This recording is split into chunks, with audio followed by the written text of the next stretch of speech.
দর্শক বিচে আইসা আমরা একটা সমস্যায় পড়ে গেছি। কি সমস্যায় জানেন? আসলে আমরা সবাই তো জুতা নিয়ে আসছি, কিন্তু জুতা কোথায় রাখবো? এত পর্যটক, কি কার জুতা নিয়ে জায়গা তার কোনো ঠিক ঠিকানা আছে বলেন? কোথায় রাখবো?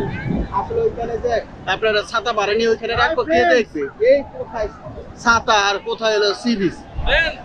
তো যাই হোক, আমরা অনিশ্চিত ভবিষ্যতের মধ্য দিয়ে এখানে জুতা রেখে গেছি। যদি কেউ নেয়, কিছু করার নেই। साला ये खाली बार-बार चिल्लाता है। हम लोग क्या करते हैं चटर माता करता है क्या बोलता है। যাই হোক ভাই, সব জুতাগুলা ভবিষ্যতের হাতে সঁপে আমরা একেবারে সোজা রওনা দিলাম সি বিচের দিকে। ওইখানে গিয়ে আমরা 2 ঘন্টার জন্য 150 টাকা দিয়ে 2খানা টায়ার ভাড়া নিলাম। ভাবতাছি বসে একটু আরাম করবো, ছবি তুলবো এইসব। কিন্তু সাবধান, অনেক সময় কিছু বাটপাট টাইপ ভাই আসে, বলে ভাই একটু ছবি তুলি, তারপর টায়ার নিয়ে হাওয়া। আমাদের একখানা টায়ারও ঠিক ওই রকম হাওয়া হয়েছিল, তবে ধরা খাইছে ভাই। শেষমেশ ফিরে পাইছি। তারপর যা হইল, আমার বন্ধুরার বৌদি এমন খুশি, মনে হইতেছিল যেন টায়ার না স্বর্গের সিংহাসন পাইছে। আমারও মজা লাগতাছিল, কিন্তু একটা দুঃখের কথা বলি ভাই, আমি সারা জীবন শুধু ক্যামেরাম্যানই রইলাম।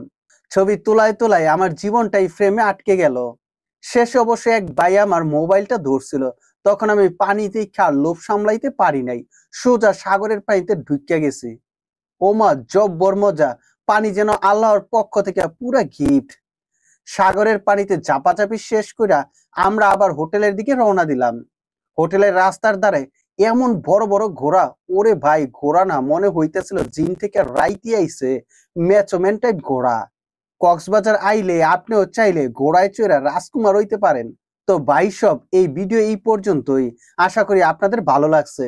সবাই ভালো থাকবেন, সুস্থ থাকবেন, আর সুযোগ পেলে একবার কক্সবাজার ঘুইরা যাইন, মজা লেগে যাবে ভাই, গ্যারান্টি দিতেছি।